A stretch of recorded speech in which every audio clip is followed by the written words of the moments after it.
I am the true heiress. In my previous life, after returning home, I was kidnapped along with the fake heiress. The kidnappers called my parents and my brother to demand a ransom. My brother was frantic with worry, comforting the fake heiress. Don't worry, I'll definitely rescue you as soon as possible. After the fake heiress was successfully rescued, the kidnappers continued their extortion, and my brother sneered. Just got home and already causing such a stir, we can't pay the ransom.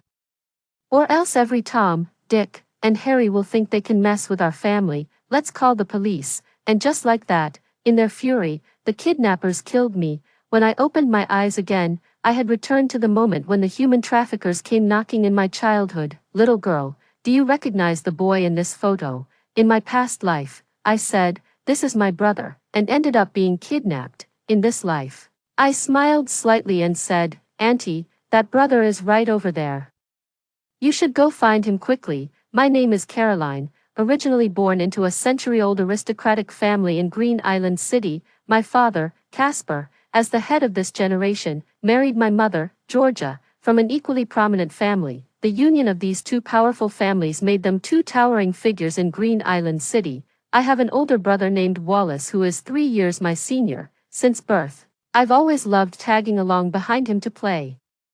Our originally happy and perfect family had everything changed by the arrival of kidnappers. That day, my brother and I were playing on the small slide in the park while our nanny was on the phone nearby. A strange woman showed me a photo of my brother and asked if I knew him. I told her that was my brother. This was the beginning of the tragedy. As long as they could extort money from my parents, it made no difference to the kidnappers which child they took, and so I was the one who got kidnapped. That day, tied up in an abandoned warehouse, I watched as the kidnappers called my home. The speakerphone was on, and I could clearly hear the anxious voices of my parents on the other end of the line. 30 million, not a penny less, or else. All right, don't hurt our daughter, we'll get the money right away. My parents agreed, but then a naive child's voice chimed in from the side. Mom, Dad, call the police. Teacher said if we have a problem, we should go to the police. Shut up. Perhaps worried that the kidnappers might hear, Mom and Dad hastily hung up the phone. That was my brother's voice, but they had already heard. That ferocious-looking uncle slammed the phone down violently, spewing a stream of curses one after another. Damn it, if they call the cops, we're screwed. Whatever, let's sell this kid. We'll make a pretty penny. Look at that tender skin. And just like that, thanks to my brother, I was sold to a godforsaken mountain village, where I endured endless torment. When we met again, 15 years had already passed, and the room that once belonged to me at home had long been occupied by an adopted daughter named Lillian. Later, in a desolate warehouse, both Lillian and I were kidnapped, and the kidnappers demanded $50 million right from the start. One was a biological daughter just reunited, the other a daughter raised for over a decade. Theoretically, both should be equally dear, like the palm and the back of the hand. But the Collins family didn't hesitate to choose to rescue their adopted daughter Lillian first. Facing the kidnappers' call, Wallace anxiously comforted Lillian, your brother will save you as soon as possible. So the Collins family proposed paying $5 million first to ransom Lillian. The kidnappers thought having me, their biological daughter, as the biggest bargaining chip, and agreed without hesitation. Unexpectedly, after Lillian was rescued, the Collins family suddenly changed their attitude. I will never forget Wallace's tone on the phone. He sneered, causing such a commotion right after coming home. We can't pay the ransom, or else every Tom, Dick, and Harry would dare to bully our family. Call the police. And so, I was killed. My brother, no matter how many years have passed, he remains just as detestable. Perhaps it was fate that decreed I shouldn't die. When I opened my eyes again, what awaited me wasn't hell, but rebirth. I had returned to the moment before I was kidnapped. The human trafficker asked me, little girl, do you know the boy in this photo? I smiled slightly and said, Auntie, that big brother is right over there. You should go find him quickly. And so, Wallace was kidnapped. When the kidnappers called back to demand the ransom, I was earnestly playing with my toys while my parents were frantic with worry. Next, I got to hear the exact same threat as in my previous life, 30 million. Not a penny less, or else. In this life, my parents' response remained unchanged. All right, just don't hurt our son, we'll get the money right away. I walked over, innocently tugging at my mother's sleeve with my small hand, but my voice was surprisingly loud. "Mom, stop crying. Can't the police officers protect us?" This time, it was the kidnapper who angrily hung up the phone. Clearly, my dear brother's fate will be even worse than mine in the previous life. Listening to the beeping sound of the hang-up, I silently thought, good luck, my brother. After the deal failed, the Collins family mobilized all their resources, and major news outlets reported on my brother's disappearance. Yet, there was no news. How could there be? That isolated mountain village had no signal at all, with its inhabitants using the most primitive candles and shovels as tools, unable to find Wallace. The mother cried every day, sinking into depression, while the father had no choice but to halt the company's operations, and I was forced to suspend my studies because the Collins family feared losing their last child. Time is the best remedy for pain. With my companionship, my mother's mood gradually improved, and my father also emerged from the shadows. It seemed as if everyone had forgotten that there was once another person in this family, and everything appeared so harmonious. In the study, my father suggested adopting another child. Thinking of that ungrateful Lillian, I firmly refused. "Dad, I don't want to share your love with anyone else. Besides, if my brother ever comes back one day, he definitely wouldn't want his place to be taken by someone else. I'll protect this home for my brother, working hard for both of us." My father was stunned by my words, then patted my head and praised, "Caroline, you're thinking far ahead. I'm not as insightful as you in this regard, having been reborn. I gained over 20 years of experience, so naturally, I stood out when facing elementary school-level questions. Thus, everyone marveled that the Collins family had produced a once-in-a-century prodigy. This made my father extremely proud. He regarded me as the apple of his eye and the next-generation successor of the Collins family. Just like Wallace in the previous life, the truth proves that gender doesn't matter. Father just needed someone to make him look even more impressive. In the blink of an eye, I turned 20, transforming from a short and stubby figure into the graceful young woman I am today. Everyone in the company calls me Little Collins, and as the sole heir to the Collins family empire, I'm the center of attention in our social circle. As a once-in-a-century prodigy, I could unintentionally spot errors in documents as early as elementary school, and by the time I turned 20, I had already led a team to complete dozens of outstanding projects. My father took me everywhere, proudly showing off to everyone that he had an exceptionally outstanding heir. As a result, my mother was constantly flattered and fawned over at the tea parties of wealthy ladies, until one day, the police came knocking at our door. The junior officer who was in charge of Wallace's missing person case back then has now become the deputy police chief. He came in person to inform my father that the person had been found and was currently at the police station. However, my father had no intention of going to identify him right away. He showed no urgency in finding his son and even had the composure to lecture me. He said to me, "Don't tell your mom yet. We need to confirm his identity first. The Collins family is wealthy and influential. Not just anyone can waltz in here. Caroline, be careful. This might be a scheme from the opposing side." See, such high-sounding words. Everything seemed so reasonable. I lowered my eyes, appearing humbly receptive on the surface. Dad's always more thoughtful. Father's actions were meant to be discreet, but I still noticed them. He had someone investigate Wallace's past, checking for any criminal records and the like. Only after repeatedly confirming there were no blemishes did he choose to acknowledge this biological son.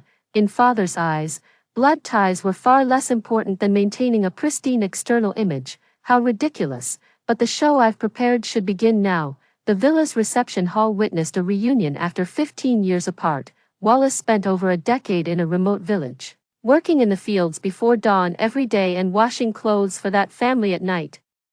Unable to eat enough or stay warm, sleeping in pigsties at night, covered in heat rash during hot weather and frostbite in the bitter winter, life there was worse than a dog's existence. I know all these details so well because I've lived through them myself. Fortune's wheel has turned, and now it's Wallace's turn to experience all this. Wallace ran excitedly toward the nanny when he saw her. "Mom, I've missed you so much. I dream about you every day." His real mother stood awkwardly to the side. At a loss for what to do, I watched all of this from the spiral staircase. After so much time had passed, how could Wallace possibly remember what his family looked like?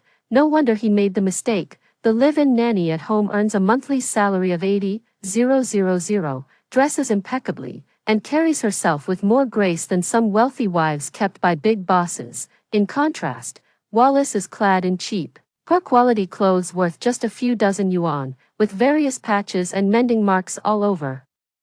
From the moment he entered, a faint but unmistakable unpleasant odor began to linger in the air. He looks even older than Mom. The delicate mother took out a handkerchief, covered her nose, and sneezed several times. A look of disdain flashed in Father's eyes as he said coldly, "Nonsense. This is the family's nanny. Don't you even recognize your own mother?" Only then did Wallace realize he'd made a fool of himself. He immediately turned to his mother and exclaimed, "Mom, you're so young and beautiful. I almost didn't recognize you." The mother was moved to tears. "Wallace, my child, it's good to have you back." Mother and son embraced each other, weeping bitterly. What a touching scene. I took a tissue to wipe the tears from the corner of my eye. Of course, it was all fake. In my previous life, Wallace looked down at me from above, standing far away while covering his nose, asking if a stinky sewer rat had gotten into the house.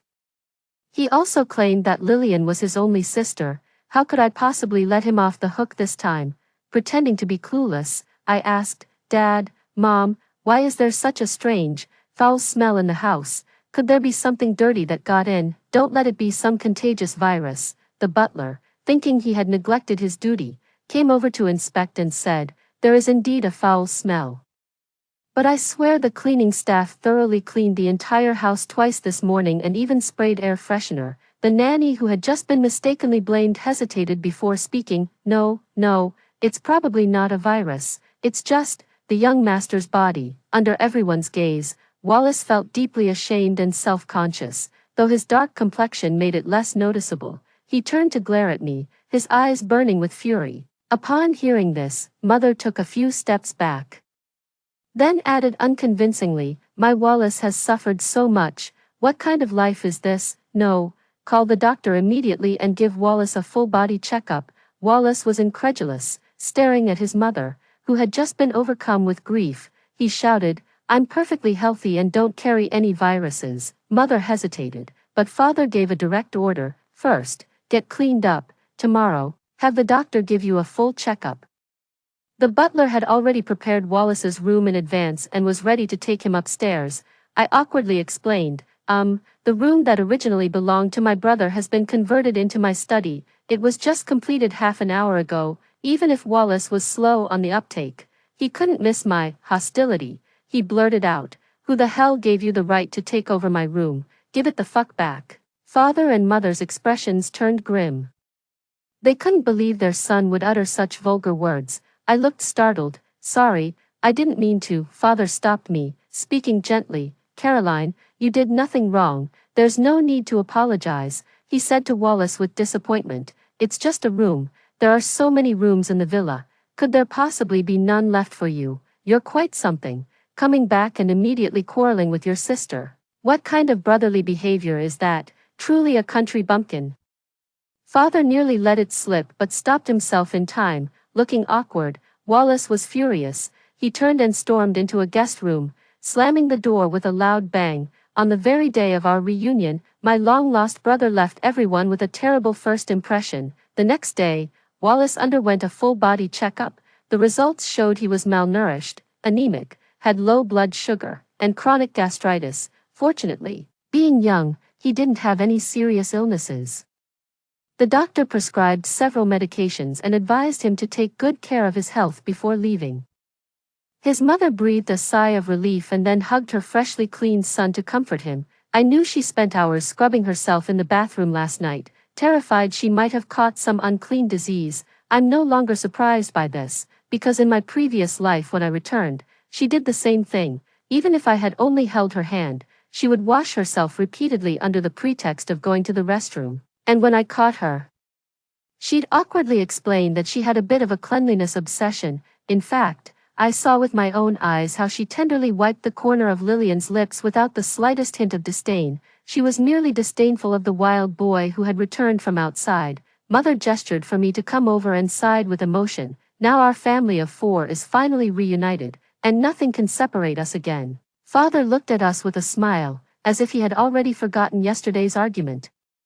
But I know very well that all of this is just superficial. His gaze toward Wallace was constantly filled with calculation, as if he was thinking about what benefits Wallace could bring to the family. I suddenly said, "Actually, it should be double happiness. I sponsored a girl and haven't had the chance to tell you yet." Mother was surprised. While Wallace's reaction was somewhat extreme, he impatiently pressed, "What do you mean? You bring someone home as soon as I return?"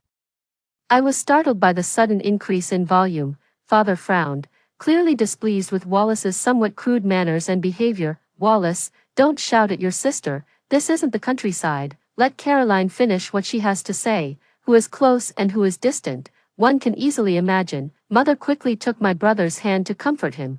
Fearing a repeat of yesterday's scene, I signaled the butler to bring the girl over. A sallow-faced, petite girl soon appeared in the villa. She clearly came from the same world as Wallace. Even the strange stench emanating from her was so similar. Unlike her glamorous appearance in her past life, without the meticulous care of the Collins family, Lillian appeared timid and hesitant. I went to great lengths to find her in a certain welfare home. It's almost laughable. That place was very close to the village where I was kidnapped in my past life. The dean, upon hearing someone wanted to sponsor, hurriedly took me to the backyard. There I saw Lillian being surrounded and beaten by others, her eyes dull and empty. The dean turned a blind eye to this and enthusiastically recommended other options to me. "We have many smart children in our institution. That girl is a bit eerie and not easy to get along with." When Lillian saw me, her eyes briefly lit up, but the spark quickly faded. I pointed at her with a firm tone. "Let's choose her. She looks pitiful enough. After all, she's the perfect drama I've carefully prepared for my brother." Perhaps seeing a reflection of herself in Lillian, Wallace harbored intense hostility toward her. "You can sponsor her if you want, but why bring her home? Why, to fight magic with magic?" Of course, the once inseparable siblings turned into bitter enemies. What a delightfully dramatic twist. Ignoring my brother's outburst, I explained to Father, "I've always wanted an older sister since childhood. And Sister Lillian is close to my age. We get along well. Now that brother has returned anyway, supporting one more won't make a difference. Let's just treat it as sponsoring a whole group. That way no one will question brother's sudden appearance." We all know announcing a new Collins heir out of nowhere would inevitably stir up malicious schemes from certain quarters. Mother looked at my brother with a troubled expression and said, "But this isn't fair to Wallace." Hearing this, Wallace got so angry that he pushed me directly. "Caroline, what kind of sister are you? Is your own brother so embarrassing that you can't show him off?" I stumbled backward a few steps and was caught by my father. Wallace sneered, "Come on, I barely pushed you. Caroline, what are you pretending for?" The father was so angry he wanted to kick him. "Enough. Stop barking like a dog the moment you're back. This matter is settled. Caroline understands the bigger picture and has the company's best interests at heart. But you'd be thrilled to see our company's stock plummet, wouldn't you?" Wallace stiffened his neck and glared at his father, refusing to say a word. Her mother's heart softened. After all, he was flesh of her flesh. "How about this? We won't announce it publicly for now. When the time is right, we'll hold a grand banquet. Then we'll invite everyone to witness the Collins family reclaiming their long-lost biological son." What a clever delaying tactic. Wallace looked at his mother in disbelief, choking back tears. "Even you don't want to acknowledge me?" Mother didn't dare to meet his gaze, her eyes darting away. I couldn't help but laugh. One knew that her affluent life depended on the support of the Collins family, so naturally she wouldn't dare to do anything that might harm the company's interests. Lillian tugged at my sleeve, her eyes filled with eagerness. "Sister Caroline, you're as beautiful as a princess. Can we be sisters from now on? I've always dreamed of having a little sister like you." I nodded in agreement. "Of course, from this moment on, you're part of the family." She hugged me excitedly, her eyes brimming with deep affection and dependence. We became as close as real sisters. Everyone was relieved, except for one person. A world where only Wallace gets hurt has been achieved. This time, the mother was smarter. She directly had the housekeeper take Lillian to freshen up and wait for the physical examination results before officially moving in. A few days later, Lillian settled into the household just like that. She couldn't wait to change into the designer clothes from the closet and introduce herself in front of her parents. Though her demeanor was slightly awkward, she made up for it with some confidence. This was much better than Wallace. He had been sulking these past few days, hiding in his room and refusing to come out. Wallace stayed in the guest room, while Lillian lived directly on the same floor as me, a far cry from what he had envisioned, so much so that every time he saw her, he acted as if facing a formidable enemy, his eyes filled with what he thought was well-hidden resentment. His own son lived farther away than an outsider who was merely being sponsored. You can imagine his standing. The family prepared a welcome feast for Wallace, and I suggested using the fresh ingredients sent by friends from abroad. The kitchen staff naturally had no objections, and they quickly prepared the air-flown king crab, wagyu beef, and other delicacies. In the banquet hall as vast as a football field, the Swarovski crystal chandeliers overhead refracted dazzling light. The culinary team worked nearby, presenting exquisitely plated dishes one after another. Dishes of various sizes, knives, forks, spoons, and oddly shaped napkins were laid out on the dining table. Wallace remained motionless for a long time. His mother felt somewhat saddened. Could it be that the dishes don't suit his taste? Coming from a noble family, she had no idea that someone in this world might not know how to use such overly complicated cutlery. In the previous life in that small village, any household that had a candle or a pair of chopsticks was considered well off. And most people ate with their hands. What doesn't kill you makes you stronger. Wallace pretended to stay calm, attempting to mimic my movements, but I just wouldn't move, so he had no choice but to pick up the glass of water in front of him and gulp it down in one go. Anyone who didn't know better would think he was a thirsty ghost reincarnated. I kindly reminded and demonstrated, that's mouthwash, not for drinking. Wallace looked embarrassed. On the contrary, Lillian's manners were quite proper. After all, during these past few days together, I had patiently taught her all the dining etiquette one by one. Father glanced over and remarked, the dignified young master is outshone by a mere girl. How embarrassing. Lillian lowered her head shyly and said gratefully, it's all thanks to little sister Caroline's excellent teaching. Seeing this, Wallace angrily threw down his fork. Shut up. What right do you have to sit and eat with me? Hearing this, Lillian turned pale. Looking at me awkwardly, at a loss for what to do, I knew how hard she had been trying these days to fit into this family. Unfortunately, Wallace would flare up whenever he saw her, constantly emphasizing her status as an outsider. I secretly squeezed her hand under the table to comfort her. Father frowned. Starting tomorrow, hire an etiquette teacher to teach her from scratch. We Collinses can't afford to lose face like this. The speaker meant no harm, but the listener took it to heart. Those words became the trigger that set off the bomb. Wallace pushed the dishes in front of him away abruptly. Enough, I don't eat Western food. You're just trying to humiliate me. His mother froze. Wanting to explain, Wallace shoved her aside and said, stop pretending. I can't help but agree with that. Georgia framed herself in the role of a mother, but she didn't do it well. Her care was superficial and shallow. Seeing his wife reduced to tears by their newly reunited son, the father scolded. Your mother once suffered from depression because of you, and now you act like this. After all these years of running wild outside, has your filial piety been eaten by dogs? I'm so disappointed in you. You're failing at everything, even lacking the most basic moral decency. It must be said, the father knew exactly how to provoke. Haha, I'm even more disappointed in you, Dad. You weren't like this before. Wallace was initially acting on impulse. But now he was so angry that he completely lost his rationality, rolling up his sleeves as if ready to throw a punch. A big fight was about to break out, and I was happily munching on sunflower seeds while watching the drama unfold. It was pure bliss. Too bad it didn't escalate. Seeing that persuasion wasn't working, Mom suddenly fainted right beside them.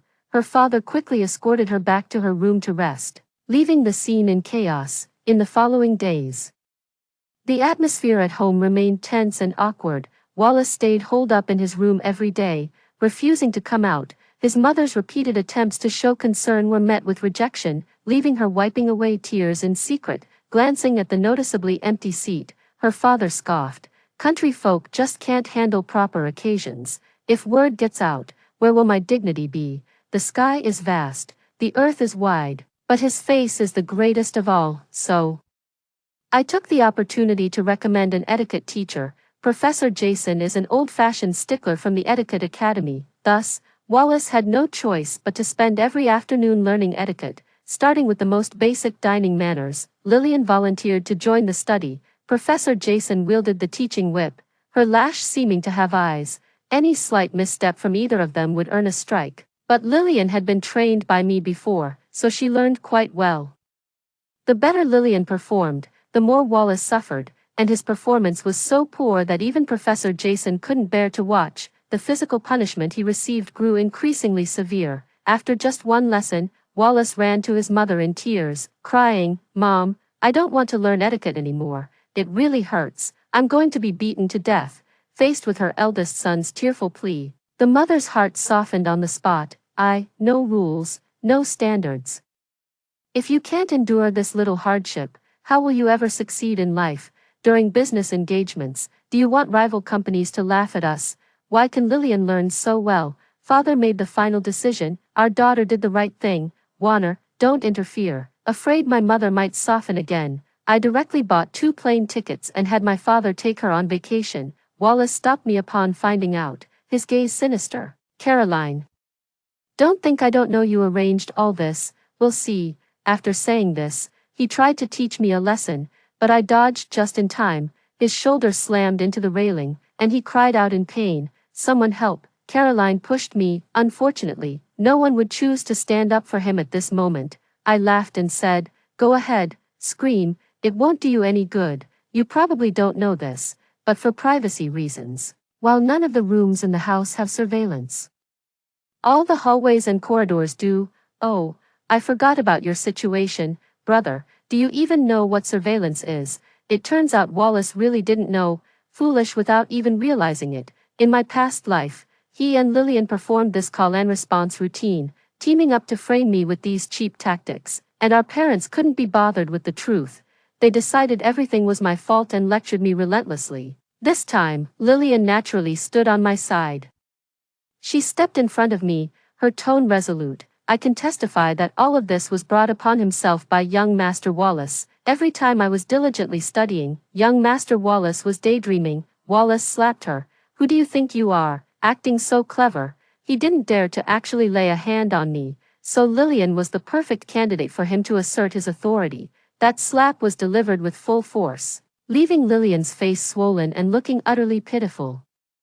She glared at Wallace with a hostile gaze. I had no doubt that she would strike back immediately if given my signal. In the civilized world, there's no need to resort to force as a solution. I pulled up the surveillance footage on my phone, and after playing it in slow motion, every frame was crystal clear. The video fully captured the moment Wallace intentionally bumped into someone but ended up crashing into the railing due to inertia. Wallace stammered, Lillian suddenly grabbed my sleeve and pleaded, "Caroline, please don't tell anyone about what happened today." Wallace knew it was sarcasm but still angrily said, "Go ahead and tell, Caroline. When you make mother cry, I won't be responsible." Unfortunately, this trick didn't work. I didn't care about mother's feelings. That evening, I contacted Professor Jason and worked with her to develop a more comprehensive training plan. As a result, Wallace's schedule changed from 1 class in the afternoon to 3 classes daily, covering morning, noon, and evening. He was miserable, but there was nothing he could do about it. After a few days, Wallace's condition actually worsened compared to when he first arrived. Lillian has been working so hard that she's actually developed a bit of the demeanor of a well-bred young lady over this period. I figured my father and the others would be returning from their trip soon, so I went back to having just 1 class in the afternoon. Mother seemed completely unaware of the situation. She said with concern, "Wallace, my son, how did you become so haggard? But this posture does look much more dashing. Training under the stick system is effective." At least Wallace's basic manners are somewhat decent. Father was barely satisfied. He praised me, saying, "Caroline is truly impressive. Your brother should consider himself incredibly fortunate to have such a sister." In Father's words, all of this was my doing. I wholeheartedly accepted, having only moved my lips the entire time, and returned the favor with a grand gesture. "It's only right." I even specially picked out over a dozen subject tutors for my brother, all professors. Hearing this, Wallace's face darkened, suppressing his anger with great effort. He forced out a twisted smile. "That's too much trouble. Thank you, little sister, but I'd rather experience studying at school. Dad, Mom, this has always been my dream. Hearing this, my mother burst into tears again. All right, if my son wants to go, then he can go, any school is fine. To this, I suggested, how about attending a regular school nearby? That way, we wouldn't have to worry about falling behind in studies. My father had the same idea. Wallace was so scared that he refused outright. He had been traumatized by my schemes during this time. Every time Professor Jason got angry, I happened to be present, and with just a few words, the punishment would double. Wallace didn't dare to take my advice anymore. He simply said, I'll just attend the high school my sister went to. If not for that accident, it would have been my alma mater too. As he spoke, his expression carried a hint of regret, yet also a sense of relief. Deeply moved, Mother immediately contacted the principal and arranged 2 spots for us. Wallace secretly gave me the middle finger, looking smug and pleased with himself. He was satisfied, but I was even more satisfied, because in that high school, I had a whole bunch of enemies. I had once spent a few months as a transfer student in a prestigious private school. There were all kinds of people in there. There were repeaters who had been held back for years and were still retaking classes, the king of slackers, the prodigies who skipped grades, heirs to wealthy families, the strict headmaster, the arrogant security guard. At that time, I happened to be going through my rebellious phase and turned the entire junior and senior high school upside down, yet those people couldn't pin anything on me. When I was in a bad mood, I just packed up and left, after skipping several grades abroad. I quickly completed my studies. After several years, that high school is likely still staffed by the same people, so now, with Wallace and Lillian joining the Collins family as transfer students, their treatment can be easily imagined. Sure enough, just after the butler dropped Wallace and Lillian off at school in the morning, he received a call from their homeroom teacher in the afternoon. On the very first day of school, Wallace got into a conflict with someone, was injured, and needed to go home to recuperate. I asked the butler, is the person who hit him a redhead with piercings on his nose, mouth, and ears? The butler replied in surprise, yes, that redhead was the notorious repeat student, whom I had tricked into losing 2 front teeth, which is why he chases me down to fight whenever he sees me. Wallace had 2 broken ribs and lost 4 front teeth. He was no match for the redhead at all. The father angrily confronted the homeroom teacher, only for the surveillance footage to reveal that Wallace had thrown the first punch. His attempt to fight backfired when he ended up being taught a lesson by the other party. Lillian burst into tears. I told Wallace not to be so impulsive and not to start a fight, but he just wouldn't listen, no matter how hard I tried to stop him. For the sake of the Collins family's reputation, I urged him not to disgrace the family, but I couldn't hold him back. It's all my fault. Lillian trembled and cried beside them. The father grew even angrier. Redhead claimed it was self-defense, as his strength was too great to control in the moment. He even demanded that Wallace compensate him for all his losses, no matter what. Taking action on the first day of class created a significant negative impact. The homeroom teacher suggested that Wallace take some time to rest at home first and wait for further notice before returning to school. To put it nicely, it's waiting for notice. But in reality, it's a disguised way of persuading him to drop out. Because of this, Wallace became nothing but a disgrace in his father's eyes, not even as good as Lillian. Wallace explained, Dad, he called me a bastard, said really nasty things, and I couldn't take it, so his father slapped him. Useless. My son not only lost the fight but also fell into someone else's trap. Getting expelled on the first day of school was something his father couldn't accept. It was too damaging to his reputation. Wallace covered his face and shouted, but this is all your fault. If you had acknowledged me from the start, why would I have been mocked as a bastard? The father was so angry he wanted to kick him, but the mother quickly came up with a clever idea. How can you say there's no public acknowledgement? We're in the middle of preparing for it. Wallace looked excited. Really? Are we holding a press conference to publicly announce that I'm the sole heir of the Collins family conglomerate?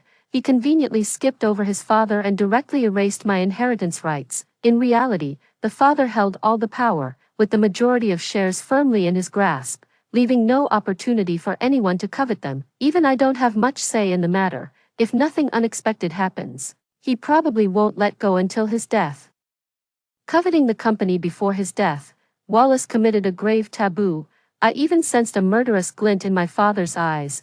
Though it must have been my imagination, the mother looked embarrassed and evaded the question with other words, but Wallace didn't give up and pressured his mother to agree every day. The once heartwarming bond between mother and son began to crack, hanging by a thread. In the study, my father asked for my opinion on the matter. He must have already had the answer in his mind about what to do. On the surface, this question seemed to express dissatisfaction with Wallace, but in reality, it was also a test for me. Having spent these years together since my rebirth, I know him all too well and understand exactly what he wants to hear. With a serious expression, I said, "It's still too early to talk about inheritance, Dad. You're in such good health. You could easily work until you're 90. As for my brother's eagerness to go public, we might as well say he's the butler's son. This way, it won't harm the company's image, and it will also highlight your good name." Upon hearing this, Father laughed heartily. "Exactly, as expected of my proud daughter. We think alike." Mother, too, feared being mocked by the ladies in her social circle, so she pretended to know nothing about it. On the day of the banquet, many dignitaries and politicians gathered at the old mansion.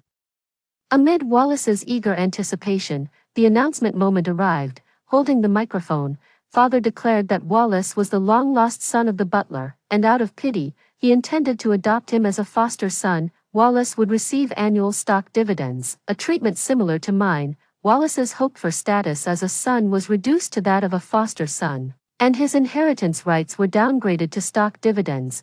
The difference between the two was far from trivial, of course. Father also acknowledged Lillian along the way. Lillian was sponsored by my daughter, so I acknowledged her as my goddaughter as well. I hope the three of them can get along harmoniously. Wallace was so furious that he knocked over the champagne tower, hysterically shouting, "Nonsense, I'm Wallace, the eldest son of the Collins family who was left outside, the next heir of the group. What godson?" Everyone around understood the situation perfectly well, but they all pretended to be clueless. Lillian, however, was completely different from Wallace. She was sensible and obedient. "Thank you, Father. Being your goddaughter and joining the Collins family is the greatest blessing of my life." Upon hearing this, the father frowned angrily and pointed at Wallace, even more furious. "I took pity on you and decided to make you my godson. Don't be ungrateful." True to their father-son relationship, neither could out-argue the other, and soon they were wrestling each other. What was supposed to be a fine banquet quickly turned into a scene of brawling. The onlookers didn't dare to watch too much of the commotion and quickly made excuses to leave. "Stop it. Stop fighting. What a sin. What kind of mess is this?" The mother tried to intervene, but there was no way she could stop them. I secretly recorded a video with my phone to use as funny content for later amusement. In the end, Father narrowly lost to brother after a hard-fought battle. In a fit of anger, he ordered Wallace to be thrown out, warning that anyone who pleaded for him would be kicked out too. Wallace clung to the doorframe and refused to let go.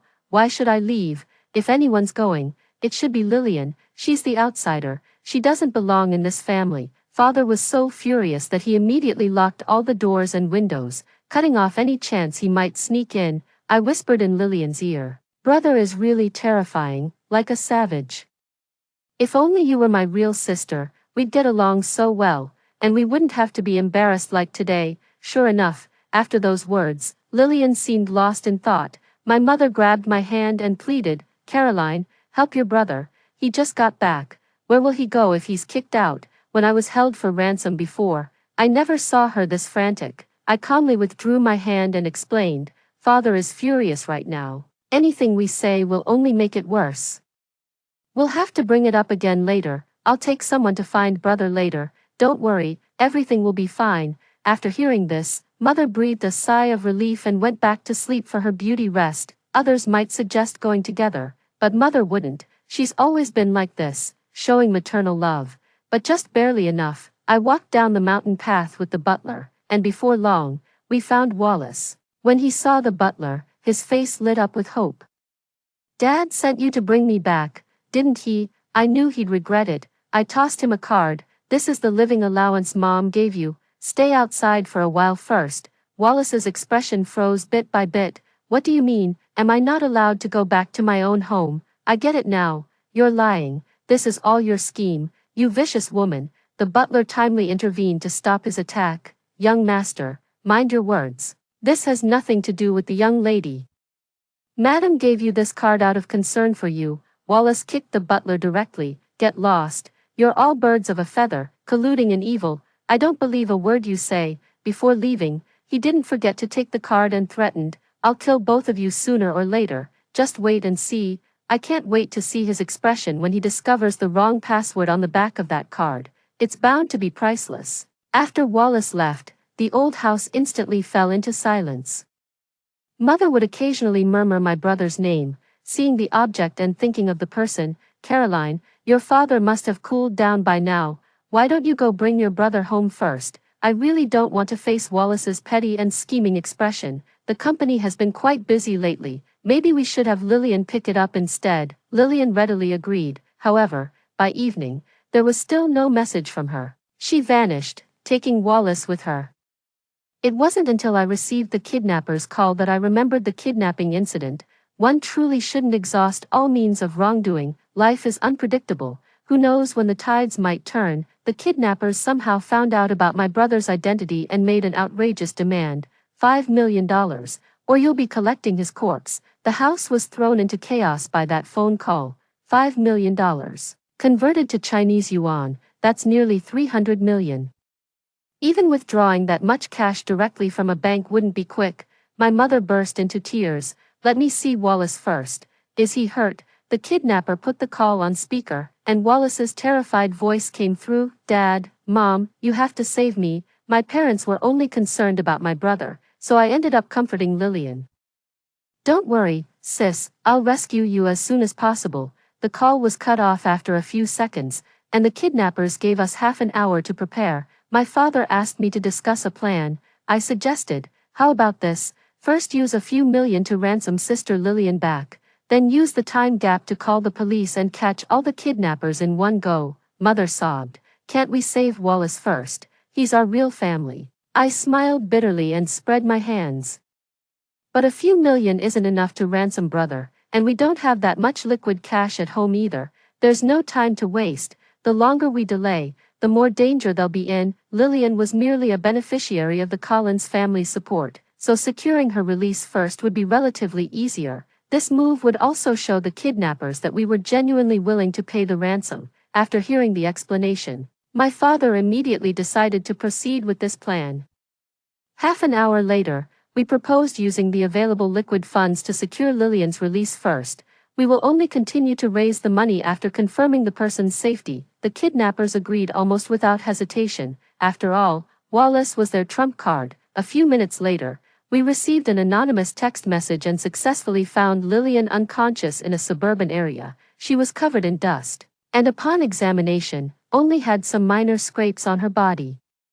This shows that the kidnappers did not physically harm anyone. The mother's anxious heart eased slightly. The kidnappers called again. This time, it's $50 million to ransom your precious son. You have 3 hours to prepare. Father's face darkened. Even he couldn't come up with that amount of money all at once. I offered another suggestion. How about we pretend we don't have much affection for my brother and say we can only give them 10 million yuan at most? The Collins family never publicly revealed the elder brother's true identity. The kidnappers must have found out from somewhere, but they can't be entirely certain, can they? The mother couldn't bear it, but the father looked pained. We have no choice. Tell the butler to call the police first. Facing the kidnappers' call again, I couldn't help but scoff, causing such a commotion right after coming home. We can't pay the ransom, or else every Tom, Dick, and Harry would dare to bully our family, Wallace shouted on the other end of the phone, and soon the call was abruptly hung up. We completely lost track of our brother, and he was even at risk of being killed by the kidnappers. The butler hurried over. The police have been dispatched. They immediately blocked all transportation points in the city and are conducting a thorough search in the area where Lillian was found, I said firmly. The kidnappers wouldn't dare kill him without a hostage. They'd have no way to escape. Wallace will most likely survive, but it's hard to say how many breaths he'll have left by the end. After all, missing limbs or organs still counts as being alive. The mother forced herself to stay calm but soon fainted. The police practically turned the entire city upside down, but found nothing. They speculated that the kidnappers were hiding in some underground area without surveillance. Possibly the sewer system, however. The underground areas of the entire city are intricate and complex, making the search quite challenging. After receiving various clues collected by the butler and combining them with my past experience of being kidnapped in a previous life, I had a general direction in mind. I circled several locations on the digital map and sent them to the police. Have you checked these places? Especially that wholesale ice cream shop next to the police station. It's been vacant for years. But I heard it was rented out recently. As the saying goes, the most dangerous place is the safest place. The police searched around the area where Lillian was found, focusing on abandoned warehouses. In reality, the kidnappers might very well be coming and going right under our noses. Following this lead, they found the robbers in the underground freezer of the cold drink shop, along with Wallace, who was barely alive. In just a few days, Wallace had been tortured beyond recognition. 6 of his ribs were broken, the tendons in his hands and feet were severed, several teeth were missing, his entire body was covered in injuries. When they found him, the kidnappers were venting their anger, mercilessly plunging a knife into Wallace's left kidney. Finally, the doctors urgently performed a unilateral nephrectomy on him, placed several internal fixations on his ribs, and reconnected the severed tendons. As for the teeth, they would have to wait until he woke up to be implanted. Wallace was pulled back from the brink of death. After several months of hospital rehabilitation, when we saw Wallace again, he was a completely different person. After returning home, his mother constantly hovered around him, stewing nourishing porridge with ginseng and bird's nest in the kitchen every day. Out of guilt, his father also granted his every wish. He seized the opportunity to confront me. "Are you satisfied now?" Feigning innocence, I replied, "Of course I'm satisfied as your sister." "Now that you've returned safely, brother," Wallace's expression changed repeatedly. "Caroline, it should have been you who was kidnapped. I ended up like this because of you. You've been reborn too, haven't you? In your previous life, you were killed by the kidnappers and held a grudge, so you deliberately set me up." It seems Wallace has remembered everything from his past life. Seriously, I'm crying my eyes out. I never expected that to make my rebirth more meaningful. He would specifically recall these things. I put away my innocence and looked directly at him for the first time since my rebirth. "Wallace, heaven sees everything. Your downfall is exactly what you deserve. I didn't arrange for those robbers to kidnap you. At most, I just repeated some of your own words, right? Our Collins family isn't some pushover that just anyone can bully." Wallace was left speechless by my retort and left with a cold snort. For this, I was fully prepared for battle. That very night, Wallace couldn't wait to grab his recorder and tattle. "Dad, Mom, Caroline knew all along where the traffickers sold me and had information about the kidnappers. She deliberately didn't save me. She's so vicious. Keeping someone like her at home is nothing but trouble." Yet before I could even explain, my father immediately threw away the voice recorder. "Wallace, have you lost your mind after being beaten up? What rebirth? How ridiculous." My mother looked disappointed.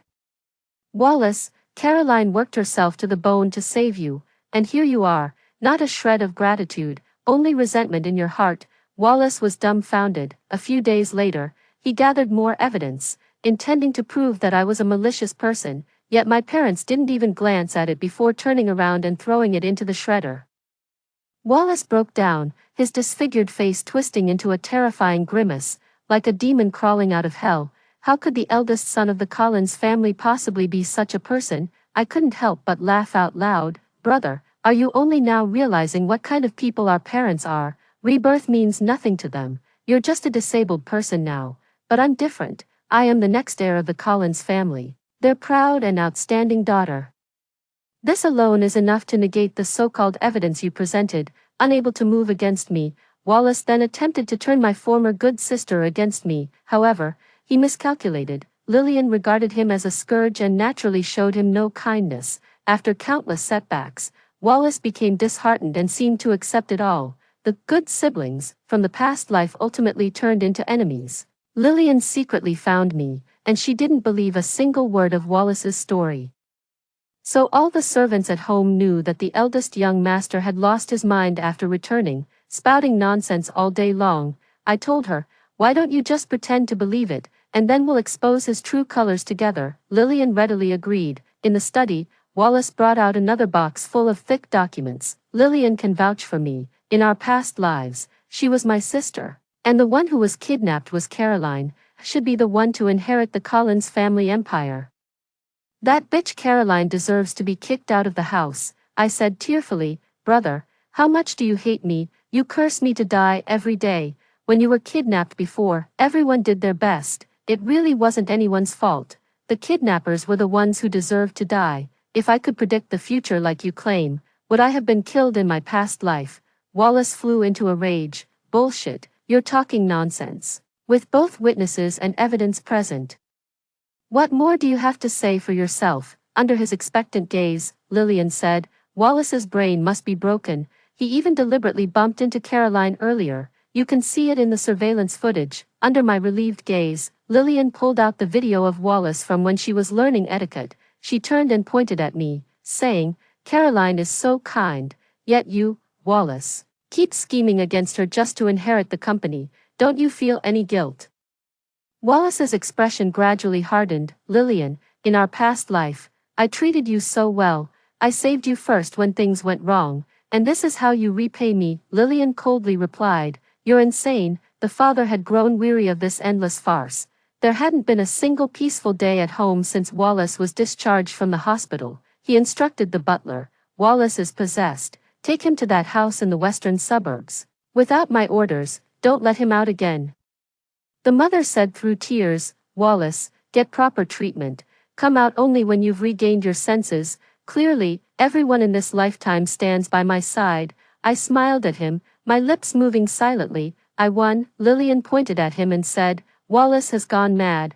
Be careful not to get hurt by him. Caroline, Wallace threw his head back and laughed, then knelt on the ground and wept bitterly. I'm not crazy, you're the crazy ones. With that, he pulled out a knife from his pocket, pointed it at his father, and threatened, first, give me the company, second, drive Caroline and Lillian out of this city, never to set foot here again, otherwise, I'll kill all of you. The mother screamed in terror. Now I believe Wallace has truly gone mad, driven to insanity. While signaling the butler to act, the father tried to calm Wallace down. Put down the knife first, and we can talk things through. But Wallace was only insane, not stupid. As the butler approached, he immediately sensed it and wildly swung the knife. Don't come any closer, or I'll kill someone first. For a moment, no one dared to make a move. Wallace slowly approached his father, the blade gleaming sharply. Nearby, Lillian sensed the danger and, abandoning her sisterly facade, pushed me forward in the critical moment. Ready to flee herself, I fell to the ground, only to be swiftly scooped up by the butler and shielded behind him. The father pulled the mother back behind the table. Wallace turned in anger, and the knife stabbed Lillian. Run, run, what are you running for? Lillian, I treated you so well in my past life, and you actually harmed me like this. It's all because of you, you wretched woman. Ah, Lillian let out a piercing scream. The sound mingled with Wallace's hysterical laughter, creating a tremendous commotion. At the critical moment, security arrived in time to subdue Wallace. With that, the incident came to a close. After surviving the disaster, my parents held me tightly, overwhelmed with relief. Thank goodness it wasn't their precious daughter who got stabbed. Wallace was sentenced to life imprisonment, and of course, my father had a hand in it. He feared that releasing such a murderous son would cause irreparable damage to the Collins family. Neither my parents nor I ever visited him in prison, not even once. As for Lillian, she pushed me at the critical moment and, through a twist of fate, ended up being the one who got stabbed. Serves her right. It was already too late when she was taken to the hospital for treatment. She didn't die in the end, but was left with high-level paraplegia and incontinence, sent to a nursing home where she would have to live the rest of her life with colostomy bags. Mother was furious about this. That woman is truly vicious. We treated her with the best food and care, only to end up with such an ungrateful wretch. A few years later, Mother's health deteriorated day by day. Father stepped down early, and I officially took over the Collins family. To expand the market, I chose to settle overseas, far from the old family home. The Collins family group became an internationally renowned company, with countless people vying to join the Collins family. From then on, my future was bright. After hearing the story above, what are your thoughts? Feel free to share your opinions in the comments section. Looking forward to hearing from you. If you liked this story, don't forget to like it, share it, and subscribe to my channel. See you next time.